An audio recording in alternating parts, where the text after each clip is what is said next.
À la veille de la fête de la Bastille à Paris, une femme nue traverse une foule d'habitants, attirant leur attention. Michael Mason, un vagabond et pickpocket américain, profite de cette distraction pour voler des objets à la foule distraite. Plus tard, il rencontre la femme et lui verse 300 € pour sa participation. Elle pense qu'ils vont entamer une liaison sérieuse, mais Mason n'en a pas l'intention et la laisse tomber dans le train. Pendant ce temps, l'agent de la CIA Shaun Brier est convoqué pour un briefing sur sa récente conduite irresponsable lors d'une mission précédente, au cours de laquelle il a enfreint le protocole pour éliminer les soupçons et a fini par exposer son contact. Mais Shaun reste fidèle à sa décision, car il soupçonnait les hommes de transporter des explosifs. L'agent qui mène l'entretien en a assez et s'en va, et Karen Dackey, agent principal de la CIA, lui rappelle qu'il doit respecter les règles s'il veut obtenir le poste à Paris. Ce soir-là, on voit un homme, Jean, préparer un explosif caché dans un ours en peluche qui sera placé par sa petite amie, Zoé, dans les bureaux du Parti nationaliste français, en la rassurant sur le fait que personne ne sera blessé. Michael va vendre les objets volés, dont 2 passeports japonais, à un escrimeur clandestin nommé Baba, qui lui offre 800 € pour le butin. Baba lui suggère d'arrêter de voler et de rentrer chez lui, mais Michael fait remarquer qu'il n'a rien à retrouver. On voit ensuite Zoé mettre une perruque blonde et se calmer avant de prendre un sac à main contenant une bombe et de se diriger vers le siège du Parti nationaliste français. Elle se dirige nerveusement vers le bureau vide et y dépose le sac. Mais lorsqu'il voit l'équipe de nettoyage entrer dans le bureau, il prend peur et s'en va avec le sac. Dehors, Michael est assis dans un café de la rue et repère des cibles lorsqu'il remarque Zoé qui parle frénétiquement en portant le sac. Confuse, elle s'assoit un moment pour reprendre son souffle, mais Michael en profite pour lui arracher le sac, sans savoir ce qu'il contient, laissant Zoé dans un état de frénésie. Michael trouve une ruelle où il fouille dans le sac, ignorant l'ours et volant son téléphone portable. Il laisse ensuite tomber le sac près des ordures, mais soudain une énorme explosion tue les personnes qui se trouvaient à proximité. Michael se rétablit et voit le carnage autour de lui, puis s'éloigne de la scène en titubant. Les conspirateurs apprennent l'explosion et en profitent pour envoyer un message de menace aux médias, promettant de mettre la ville à genoux dans les 36 heures.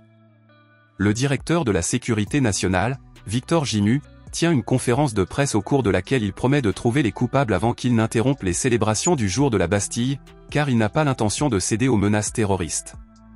Ses agents ont récupéré des images de Michael, principal suspect de l'attentat, et ont l'intention de les envoyer à la CIA et à Interpol. La CIA obtient rapidement les informations sur Michael et commence à examiner son dossier avec Shaun, en l'écoutant depuis son bureau. Michael voit que les nouvelles l'impliquent en tant que poseur de bombes et s'empresse d'attacher de l'argent à son corps, se préparant à s'enfuir. Au même moment, Shaun arrive et retrouve l'appartement de Michael. Michael sort de sa chambre et voit Shaun interroger un résident à son sujet. Il se précipite dans son appartement et grimpe sur le toit de l'immeuble.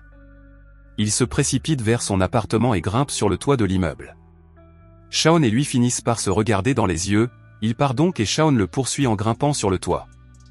Michael atteint la rue en premier et se fond dans la foule, perdant Shaun de vue. Il vole une mobilette et s'apprête à s'enfuir, mais Shaun le fait tomber de la moto et le tient en joue. Shaun tient à Michael effrayé dans une salle d'interrogatoire, exigeant de savoir pour quelle organisation il travaille, mais Michael jure qu'il a simplement volé le sac et l'a jeté à la poubelle sans savoir qu'il y avait une bombe à l'intérieur. Shaun ne le croit pas et le menace d'une arme, mais Michael jure de dire la vérité. Michael commence à lui parler de Zoé, de l'endroit où elle a volé le sac et de l'homme qu'il a appelé sur son téléphone portable. Il ne travaille que dans les angles morts, ce qui fait qu'il n'y a pas de vidéo de surveillance le montrant en train de voler le sac, mais il jure qu'elle existe vraiment. Pendant ce temps, on voit 2 complices de Jean suivre le téléphone portable de Zoé, sans savoir qu'il est en possession de Shaun. Ils arrivent à l'immeuble déguisés en garçons de course. Shaun sort de la chambre et voit que les hommes vérifient les autres chambres à la recherche de Zoé, il sort son arme à feu. Pendant ce temps, Michael se libère de ses liens. Les hommes se présentent à la porte de Shaun, demandant Zoé, mais il leur dit qu'ils se sont trompés d'adresse. Alors qu'ils s'apprêtent à partir, ils voient Michael tenter de s'échapper et font irruption dans la chambre. Shaun les repousse et se bat à coups de poing avec l'un des agresseurs. Mais lorsqu'un résident commence à appeler la police, les 2 agresseurs assomment Shaun et s'enfuient. Les agents secrets français parviennent à retrouver Baba et lui offrent la citoyenneté s'il leur donne des informations sur Michael. Shaun fait un rapport au QG sur les assaillants de la cachette et télécharge les données du téléphone portable de Zoé. L'agent lui demande de retrouver Michael au plus vite. Nous voyons ensuite le groupe d'hommes responsables de l'attentat à la bombe être briefé par leur chef, l'un des poseurs de bombes de l'abri, Bertrand Raffi. Ils révèlent que leur véritable plan est de réaliser un vol de banque massif en utilisant les explosions et les menaces comme diversion, et qu'ils prévoient d'accuser une mosquée locale. Bertrand s'avère être le commandant de l'unité d'intervention rapide de la police française, qui est convoqué par Victor au sujet de ces informations et de la descente dans un immeuble à majorité musulmane. L'unité d'intervention rapide effectue la descente et un autre agent corrompu place du matériel de fabrication de bombes à l'intérieur de l'appartement, ce qui provoque une arrestation massive. Zoé rend visite à de vieux amis qui lui offrent un endroit où rester tranquillement pendant un certain temps. Le téléphone portable de Zoé contient des liens vers un groupe d'activistes. Ils arrivent à l'adresse où les activistes et Zoé se cachent. Un homme répond à la porte et nie connaître Zoé.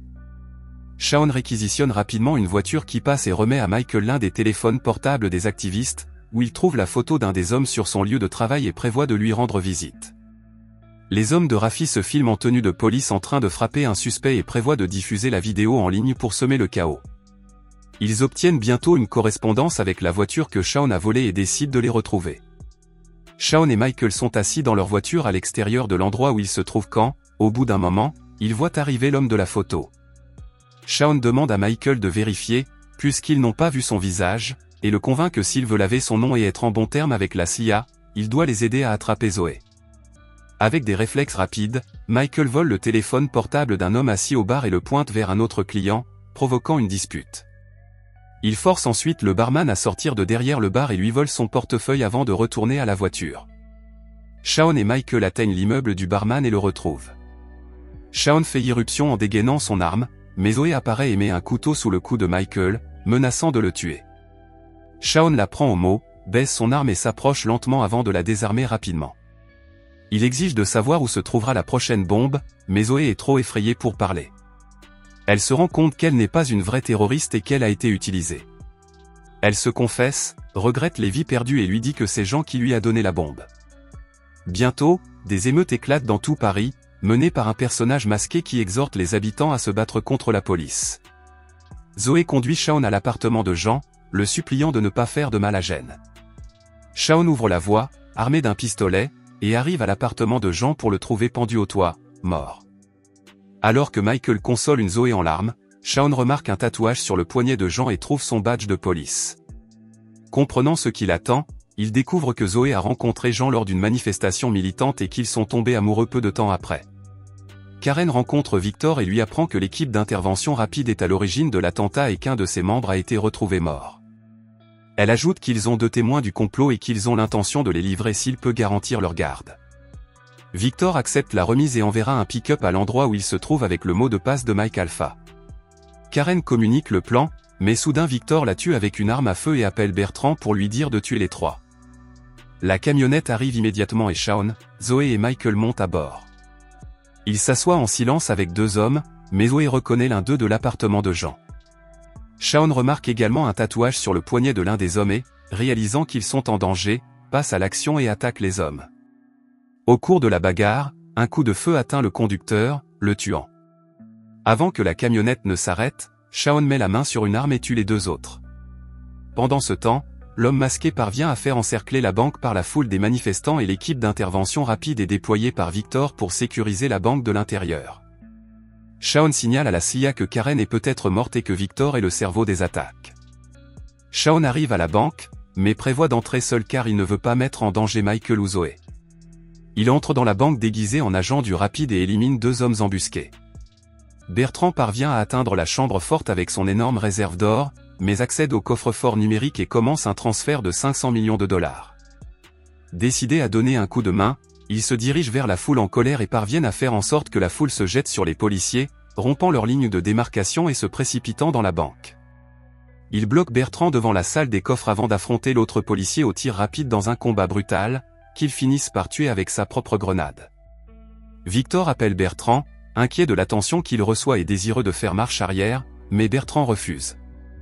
Il demande de l'aide pour fuir le pays, mais Victor ne veut plus travailler avec lui. Shaun, réfléchissant rapidement, contacte Michael, lui parle de Bertrand et de l'argent qu'il a en poche, et lui demande de le voler. Bertrand arrive dans le hall rempli de manifestants, mais se rend vite compte que la clé USB a disparu. Il trouve Zoé dans la foule et sort son arme, demandant à Michael de se montrer où Zoé mourra.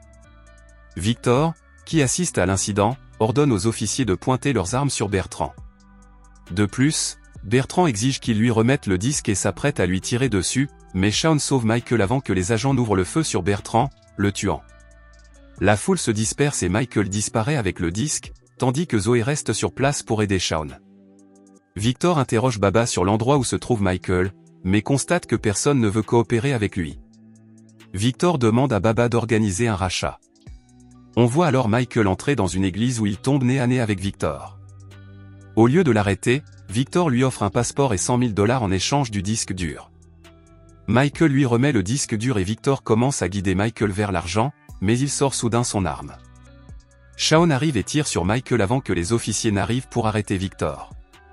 Lorsqu'ils partent, Michael reprend son souffle car il portait un gilet pare-balles. Shaun réclame la clé USB car il sait que Michael a réussi à la voler à Victor.